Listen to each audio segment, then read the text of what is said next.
সিলেটের সূর্য সন্তান আমি ইলিয়াস আলীকে স্মরণ করছি,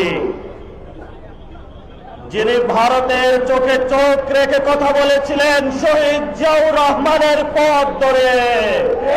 ওসমানীনগর হচ্ছে মুক্তিযুদ্ধের সর্বাধিনায়ক জেনারেল আতাউল গনি ওসমানীর এলাকা এবং আধিপত্যবাদ বিরোধী নেতা জনাব ইলিয়াস আলীর এলাকা। আমরা আজকে তাকে শ্রদ্ধাভরে স্মরণ করছি। আমরা মনে করি এই তরুণ প্রজন্ম, এই 24-এর যোদ্ধারা ইলিয়াস আলীর উত্তরসূরি। ইলিয়াস আলী যেভাবে আধিপত্যবাদের বিরুদ্ধে লড়াই করেছিল, টিপাইমুখীবাদ বিরুদ্ধে দুর্বার আন্দোলন গড়ে তুলেছিল এবং সেই আন্দোলনের কারণেই তাকে গুম হতে হয়েছিল। আমরা সেই ইলিয়াস আলীর চেতনাকে ধারণ করি, কিন্তু দুঃখের বিষয় বর্তমান সরকার, ইলিয়াস আলীর দলের সরকার ইলিয়াস আলীর চেতনাকে ধারণ করে না।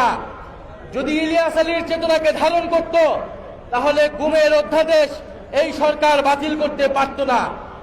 আমরা জানি মর্মান্তিকভাবে ইলিয়াস আলী গুম হয়েছিলেন এবং ইলিয়াস আলী গুমের ঘটনা বাংলাদেশের রাজনীতির ইতিহাসে একটা কালো অধ্যায়।